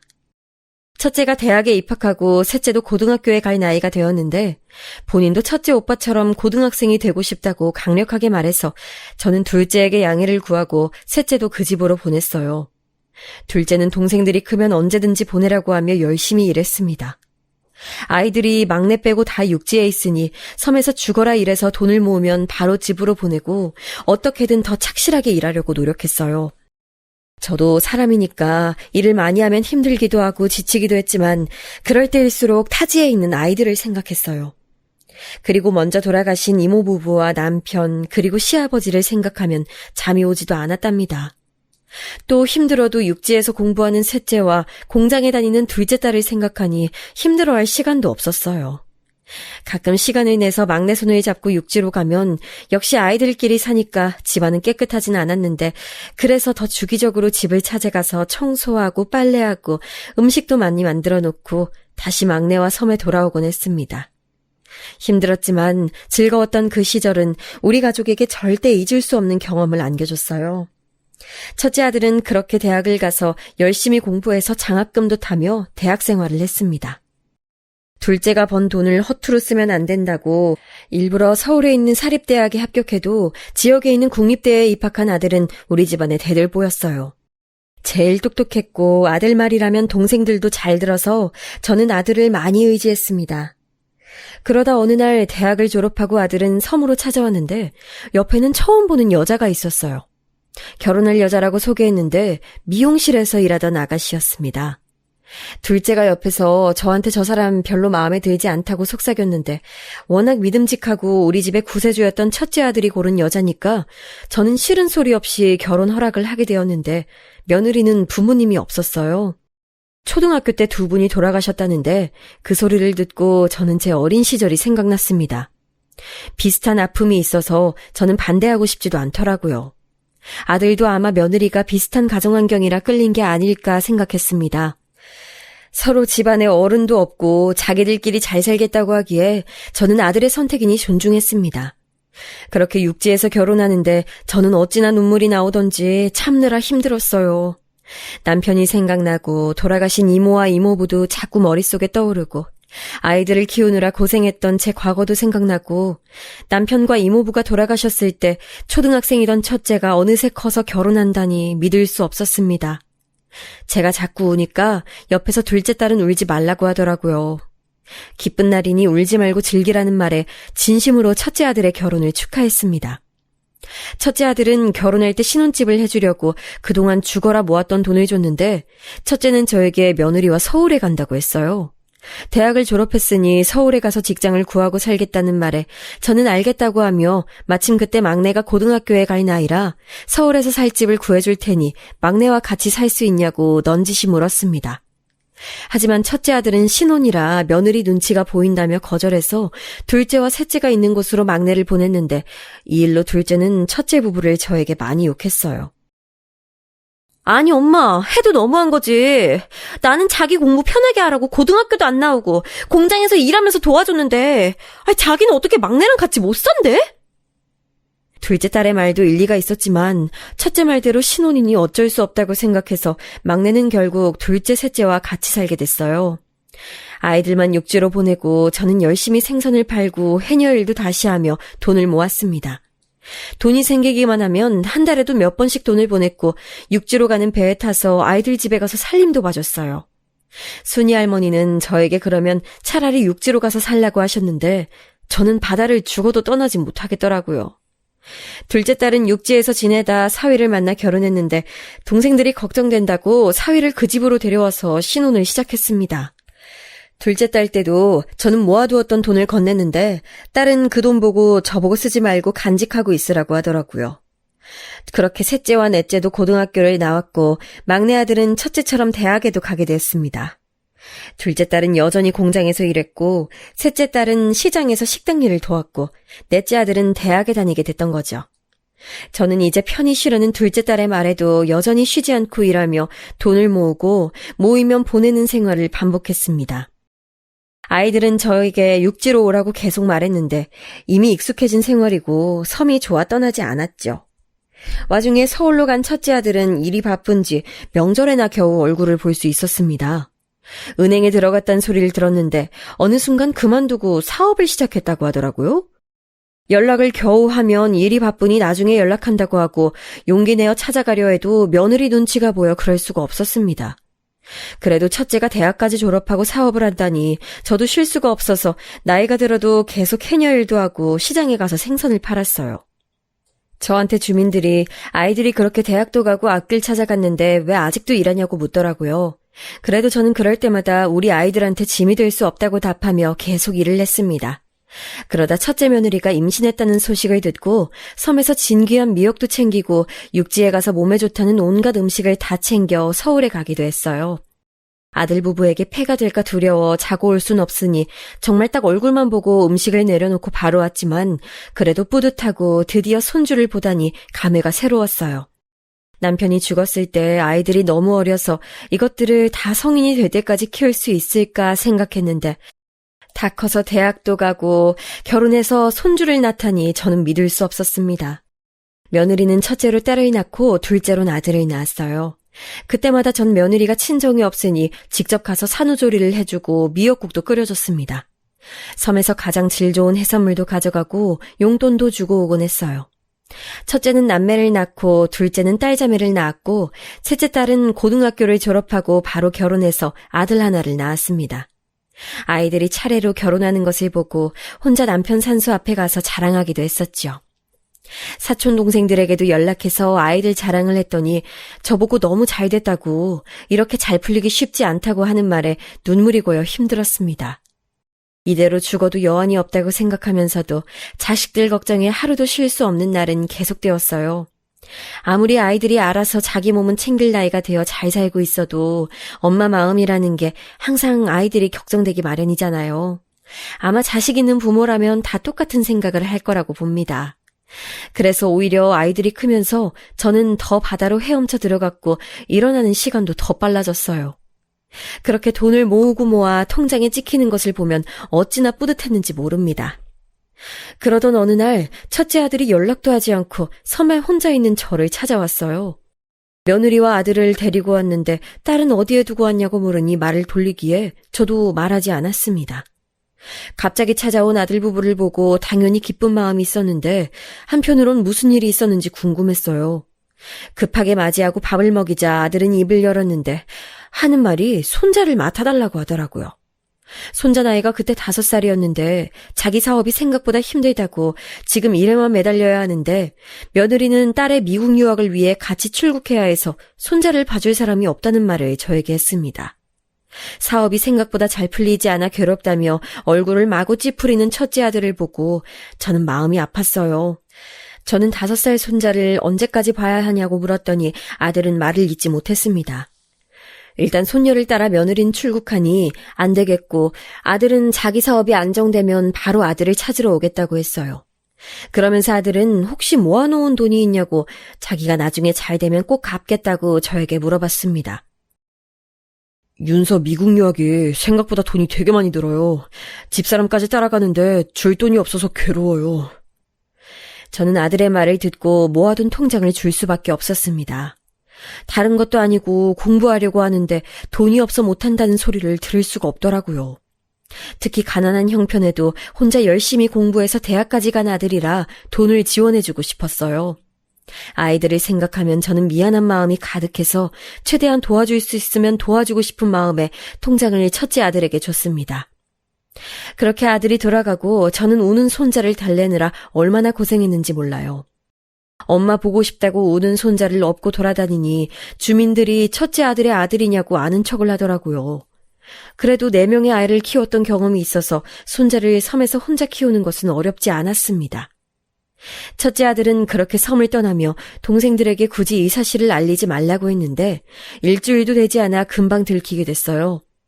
둘째 딸이 저를 보겠다고 찾아온다는데 오지 말라고 할 수도 없고 그렇게 사위와 둘째 딸을 맞이했더니 떡하니 제가 손자를 데리고 있는 것을 보고 둘째 딸은 첫째 욕을 마구 하기 시작했습니다. 원래도 첫째 며느리를 그닥 마음에 들어하지 않던 둘째라 예상했던 반응이었어요. 아니, 오빤 양심이 어딨어? 그렇게 가족들이 자기 위해서 살았던 거 모르나? 아니, 엄마한테 용돈을 줘도 모자랄 판에 아들을 맡겨? 너무 그러지 마. 본인도 힘들어서 어쩔 줄 모르더라. 너희 오빠도 속이 말이 아닐 거야. 우리 다들 돈 모이면 오빠 돕느라 얼마나 고생했어. 그 사업? 계약 따내겠다고 나랑 동생들한테 어찌나 연락하던지 몰라. 아, 세연님 미용실 일 아예 접었더라? 살만 하니까 접은 거야. 엄마 속은 거야. 너무 그러지 마. 오빠도 다 생각이 있을 거야. 열심히 첫째를 욕하는 둘째를 보고 저는 차마 제가 그동안 모은 돈을 첫째 아들에게 넘겼다는 말이 나오지 않았습니다. 손자를 맡아주고 있는 사실로도 둘째가 화를 내니 그 말을 하면 미국으로 며느리와 손녀딸을 찾아갈 기세라 말하지 않았죠. 그리고 둘째는 특히 자기가 고등학교도 다니지 않고 첫째가 공부할 수 있게 도와줬기 때문에 더욱 말을 할 수 없었습니다. 그렇게 저는 손자가 초등학생이 될 때까지 섬에서 키웠는데 셋째와 넷째도 나중에 그 사실을 알고 이건 아니지 않냐고 하더라고요.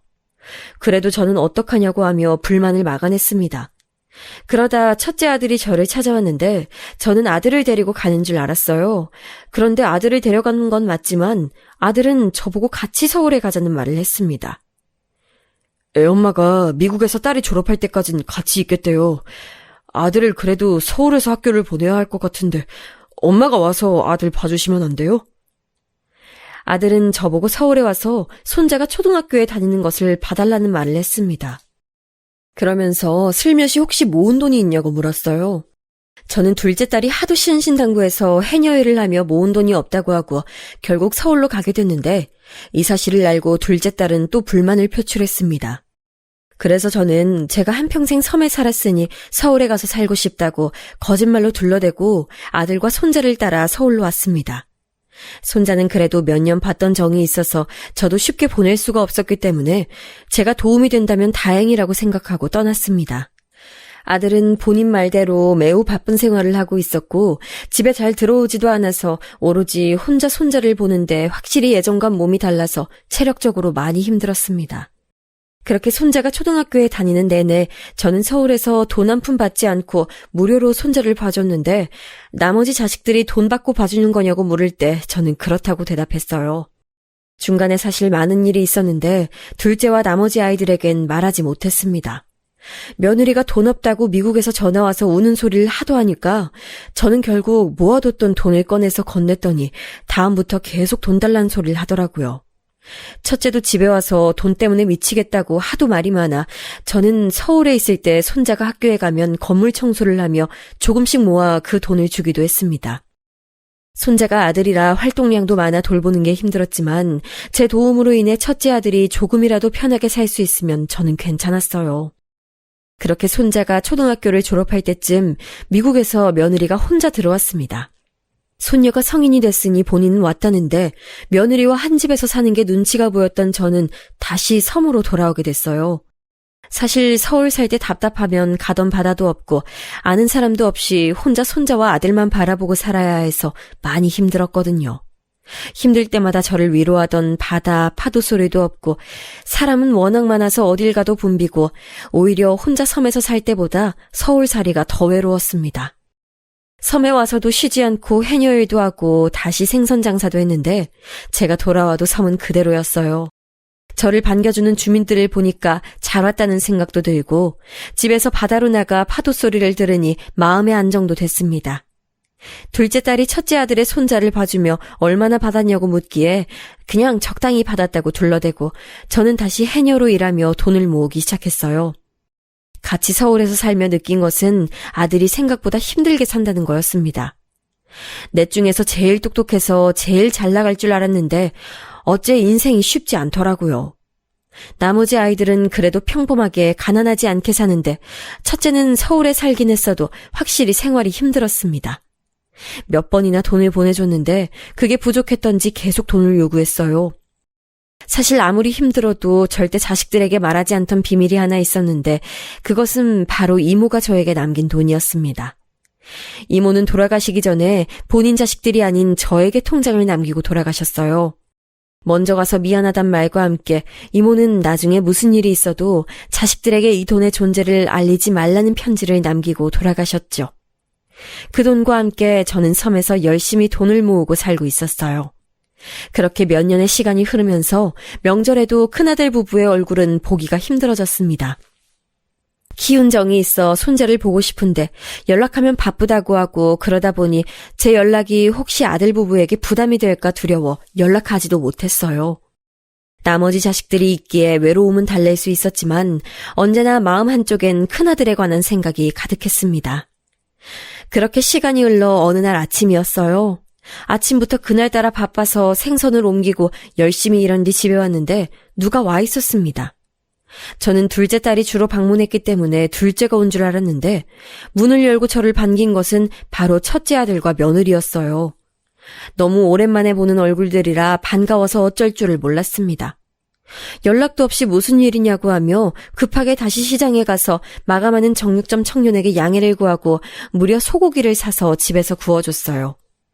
애들은 어쩌고 둘만 왔냐고 하니까 아들 부부는 멋쩍게 웃으며 밥을 먹었습니다. 자식이 4명이나 있어도 늘 보고 있어도 보고 싶은 기분이 들고 애틋한데 눈앞에서 며느리와 밥을 먹는 장남을 보니 현실이 믿기지 않아 눈물이 나올 지경이었어요. 밥을 먹고 잠도 자고 간다기에 너무 기뻐서 옆집에 가서 이불을 빌려오기까지 했답니다. 그렇게 이불을 깔고 자기 전에 큰아들 부부와 진지하게 얘기하는 시간을 가졌는데 아들은 뜻밖의 얘기를 전했어요. 어머니, 그동안 너무 고생만 하셨어요. 이제 서울로 가서 우리 행복하게 살아요. 나 엄마 이렇게 혼자 외롭게 사는 거 보는 게 힘들어. 우리 이제 같이 올라가요, 네? 아들과 며느리는 저에게 섬에서의 삶을 정리하고 서울에 가자고 했습니다. 저는 손자를 돌보느라 서울에서 머물렀을 때 그리 좋은 기억만 있던 것은 아니라 아무래도 망설였는데 그걸 눈치챘는지 며느리는 옆에서 저에게 말해줬어요. 이사 가려고 알아보는 아파트에 노인정이 크게 있어요. 그리고 주민들 위해서 구청에서 어르신 친구 모임도 만들어준다고 해서 이미 신청해 놨어요. 어머님은 그냥 오시면 돼요. 저 말을 들으니 저도 안심이 됐습니다. 그리고 나이가 들어서 예전처럼 혼자 사는 게 점점 힘들어지기 시작했던 터라 아들의 제안은 저에게 기회라고 생각됐어요. 아들은 이사 가고 싶은 아파트를 계속 언급했는데 가진 재산을 다 합쳐도 약간 무리여서 일단 집에서 지내다 돈을 모아 이사 가도록 하자고 했습니다. 저는 그 말을 듣자 불현듯 이모가 저에게 남긴 통장이 생각났어요. 이모는 웬만하면 자식들에게 알리지 말고 혼자 가지고 있으라고 했지만 이렇게 섬에서 혼자 사는 저를 데리고 서울로 가서 모시겠다는 첫째 아들 부부를 보니 이 정도는 저도 해주고 싶었습니다. 일단 자고 일어나서 생각하자고 장남에게 말하고 누웠는데 사실 속으론 이미 정해진 상태였어요. 다음날 저는 아들 부부에게 통장을 보여주며 이 통장과 제가 사는 집을 팔아 이사 비용에 보태라고 했습니다. 아들은 흡족하게 웃으며 통장과 도장을 가져갔고 일주일 뒤에 다시 오겠다고 하고 돌아갔어요. 돌아가는 길에 같이 부동산에 가서 집도 내놓고 우리 아들 따라 서울에 가게 됐다고 하니 주민들도 다 기뻐했습니다. 그렇게 장남 부부가 돌아가고 저는 나머지 자식들에게 상황을 알렸더니 둘째는 드디어 오빠가 정신을 차렸다고 잘 됐다고 하더라고요. 일주일이 빠르게 지나가고 저는 섬에서의 마지막 밤을 보내는데 참 마음이 복잡했습니다. 서울에 가서 며느리 말대로 좋은 노인정도 다니고 또 무엇보다 제가 허리가 안 좋았는데 그걸 고치기 위해 병원에 다닐 생각을 하니 황홀했어요. 한편으론 태어나고 자란 고향을 떠나니까 아쉽기도 하고 남편 생각이 유독 많이 나서 쉽게 잠을 이루지 못했습니다. 다음날 아침부터 아들이 저를 데리러 와서 그렇게 배를 타고 육지로 나갔고 차를 타고 서울로 가게 됐어요. 저는 집을 처분한 돈을 아들에게 줬고 아들과 며느리는 웃으며 저를 태우고 서울로 갔습니다. 그러나 저는 서울에 도착하고 다시 기억하고 싶지 않은 경험을 하게 됐어요. 아파트 단지가 아닌 어느 허름한 건물 앞에 차를 세운 장남은 저보고 도착했으니 내리라고 했습니다. 어리둥절한 상태로 차에서 내렸더니 저를 데리고 며느리가 상가 건물로 들어갔어요. 여기는 아무리 봐도 아파트가 아닌데 이상해서 의아함을 가지고 올라가는데 심지어 건물엔 엘리베이터도 존재하지 않았습니다. 아픈 허리와 무릎으로 앞에는 며느리, 뒤에는 장남을 두고 올라갔더니 문 앞에는 아주 큰 글씨로 고시원이라고 적혀 있었어요. 놀란 저를 며느리는 안으로 밀어넣습니다. 어머니, 아직 이사 날짜가 안 돼서 여기서 조금만 계세요. 이틀 내로 찾아올게요. 뭐? 아유, 집에 가 있으면 안 되겠니? 여기 혼자 있기엔 너무 무섭다. 남는 방이 없어요. 금방 올 거니까 걱정하지 마세요. 저는 너무 당황스러워서 집에 같이 가자고 했지만 며느리와 아들은 어차피 곧 다시 집으로 데려갈 거니까 놀라지 말고 여기서 며칠만 있으라고 했습니다. 낯선 서울 땅에서 저는 하는 수 없이 혼자 고시원에 있게 됐는데 갑자기 눈물이 나왔어요. 그래도 며칠 뒤에 다시 온다니까 그 말만 믿고 계속 장남과 며느리를 기다렸습니다. 그런데 일주일이 지나고 2주가 넘어도 아들은 오지 않았고 사장님에게 물어봤더니 한 달치가 결제되어 있다는 말을 저에게 해줬어요. 제가 가진 돈이라곤 손자를 만나면 주려고 몰래 주머니에 넣어놨던 10만 원이 전부여서 그걸로 겨우 편의점에 가서 우유를 사 먹으며 버텼지만 결국 한 달이 지나도 아들 부부는 오지 않았습니다. 그동안 나머지 자식들에게 연락하려고 했지만 차마 말이 나오지 않았고 저보고 역으로 연락이 와도 말할 수가 없었어요. 혹시라도 제가 말했는데 데리러 올 수도 있으니 꾹꾹 혼자 배고픔도 참으며 아들을 기다렸지만 고시원 선결제 기간이 끝날 때까지 아들 부부는 얼굴도 비추지 않았습니다. 고시원 사장님도 제 사정을 듣더니 진짜 심보가 고약하다고 어떻게 그럴 수가 있냐며 대신 욕을 해줬으나 제가 할 수 있는 일은 결국 둘째 딸에게 연락하는 거였어요. 제 연락을 받고 둘째는 바로 저를 데리러 왔는데 너무 한평생 패만 끼친 것 같아 얼마나 미안했는지 모르겠습니다. 제가 미안해서 고개도 못 들고 있으니 둘째 딸은 저는 잘못한 것은 없고 이건 다 오빠 잘못이라며 애초에 그 여자랑 결혼한 것부터가 장남의 잘못이라고 역정을 냈어요. 사위에게도 미안해서 눈물만 흘리며 그나마 가까운 막내 아들 집에서 첫째 부부를 제외하고 다 모이게 됐습니다. 그리고 저는 그곳에서 믿을 수 없는 얘기를 듣게 됐는데 바로 첫째 아들은 저 몰래 동생들에게 연락해서 저를 모시는 조건으로 돈을 받아갔다는 소리를 들었어요. 아니, 나는 큰오빠가 돈 없다고 난리를 쳐서 사실 그동안 4천만 원 빌려줬어. 뭐? 나한텐 형이 누나들이랑 엄마한테 절대 말하지 말라고 하면서 돈을 빌려달라기에 나도 5천 빌려줬어. 미치겠다. 나는 동생들한텐 빌려주지 말라고 신신당부하면서 6천 빌려줬어. 저 몰래 나머지 자식들에게 계속 돈을 빌려갔던 첫째는 갚은 적이 단 한 번도 없었다고 합니다. 심지어 사업을 하는 거래처도 다 막내 아들의 친분이었고 저 돈들은 며느리와 둘이 생기는 족족 말아먹었다는 소리를 듣고 저는 머리가 아팠어요. 결국 이모가 저에게 남겼던 돈까지 다 장남이 가져갔다고 말하자 자식들은 분노가 차올라 다들 화를 내기 시작했습니다. 가족들에게 베푼 적은 단 한 번도 없고 오히려 이렇게 뜯어간 적만 많으니 다들 화를 참을 수가 없었던 거죠. 자식들은 저를 고시원에 버린 것은 진짜 하늘도 노할 일이라며 장남을 비난했습니다. 급기야 막내는 그 자리에서 전화를 걸어 당장 자기 큰형과의 거래를 끊으라고 역정을 냈어요. 내가 형 잘되라고 그렇게 밤낮도 바꿔가며 거래처 물어다 줬어. 그런데 나한테 돌아온 건 아무것도 없고 오히려 돈만 빌려갔어. 사람이 저래도 돼? 저는 막내를 키우며 저렇게 화내는 모습을 처음 봤을 정도로 분노를 사귀지 못하는 모습이었어요. 아무리 그래도 자기 키우려고 고생한 엄마를 고시원에 버리는 건 사람이라면 하면 안 될 짓이라고 자식들은 화를 냈습니다. 딸들은 저를 앞세워 첫째 아들의 집에 갔는데 이미 이사가고 없었어요. 저는 며느리에게 고급 아파트라는 말만 들었지 거기가 어딘지도 몰랐기에 자취를 감춘 첫째를 찾는 것은 힘들어 보였습니다. 하지만 자식들은 저에게 가만히 있으라고 막내가 거래처를 다 끊었으니 분명 연락이 올 거라고 했고 그 말은 정답이었어요. 몇 주가 지나니 자식들에게 돌아가며 연락이 왔는데 무려 가식적으로 제가 사라졌다고 걱정된다며 돈을 요구하더래요. 둘째가 웃기지 말라며 엄마 고시원에 버린 거 모를 줄 아냐고 했더니 당황한 첫째는 잠시 거기에 머무르게 한 거지 버린 게 아니라고 오해라고 했답니다. 오해가 아닌 것은 우리가 모두 아니까 다들 무시하며 알아서 잘 살라고 돈을 갚으라고 법적 소송을 걸게 됐어요. 첫째 부부는 저를 찾아와서 잘못했다고 빌며 미국에서 공부하는 손녀가 돈이 없어서 들어오게 생겼다고 제발 소송을 취하하고 돈을 빌려달라고 빌었습니다.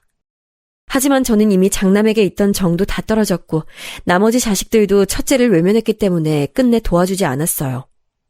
나중에 장남은 또 연락이 와서 며느리가 암에 걸렸다고 제발 도와달라고 빌었는데 처음에 저는 저 말이 또 우리를 속이려고 거짓말하는 줄 알았답니다. 그런데 그 말은 사실이었어요. 며느리는 암에 걸렸는데 돈이 없어서 치료를 못 받고 있었습니다. 하지만 저는 이제 하나도 며느리가 안쓰럽지 않았고 결국 부족한 돈 때문에 한국으로 귀국한 손녀도 보고 싶지 않았답니다. 장남은 막내를 찾아가서 제발 거래처 한두 개만 달라고 빌었다던데 막내는 형이 사람이면 엄마에게 그러면 안 된다고 말했다네요. 장남에게 배신당하고 너무 힘들었는데 나머지 자식들이 저를 돌봐줘서 저도 회복할 수 있었습니다. 병원에 가서 치료도 받았고 이제는 이런저런 얘기를 할 수 있을 정도로 마음이 괜찮아졌어요. 둘째가 저에게 다시 섬으로 갈 거냐고 물었는데 제 대답은 아니라고 답했습니다. 첫째가 저를 버리고 저도 혼자 생각이 많았는데 여생은 남편이 자랐던 곳에서 삶을 보내려고 해요. 둘째 딸도 그 지역에서 사위랑 살고 있었고 가족도 있고 섬도 가까우니 마음이 편할 것 같았습니다. 장남은 우리의 외면에 계속 미안하다고 빌고 있는데 아무도 마음이 바뀌지 않았어요. 그나마 사업 때문에 연락을 제일 주고받는 막내 말로는 그 고급 아파트도 팔고 빚을 갚으려고 했지만 결론은 지금 다 망해서 반지하 한 칸짜리 방에서 넷이 살고 있다고 합니다. 장남이 저에게 잘못했다고 빌어도 저도 마음이 다친 지가 오래라 안쓰럽거나 그런 마음은 전혀 들지 않아요. 오히려 저 일이 있고 나서 나머지 자식들은 더 자주 모이고 있는데 아이들을 보니 참 뿌듯합니다. 손주들을 보면 우리 아이들 어릴 때가 생각이 많이 나는데 그 작은 아이들을 키우려고 혼자 섬에서 고생했던 젊은 시절의 제가 떠오르더라고요. 돌아가신 이모부와 이모 그리고 시아버지와 남편도 참 보고 싶습니다. 그래도 둘째 딸이 이제 그동안 안 좋았던 기억은 있고 남은 인생 가족들과 행복하게 지내자고 했기에 그러려고 해요. 제가 준비한 사연은 여기까지인데 잘 들으셨을까요? 이 얘기를 주변에 하면 다들 저한테 잘 버텼다고 하더라고요. 하지만 전 이미 알고 있습니다. 저보다 더 힘들게 산 사람도 많고 또 지금도 힘들게 사는 분들이 많잖아요. 힘들어도 가족들이 있어 버틸 수 있었고 저는 지금도 나머지 자식들을 보며 살아갈 힘을 얻고 있습니다. 여러분도 추운 겨울 가족들과 따뜻하게 온기를 유지하며 살길 바랍니다. 아프지 마시고 건강관리 유의하세요. 제 사연 들어주셔서 감사합니다.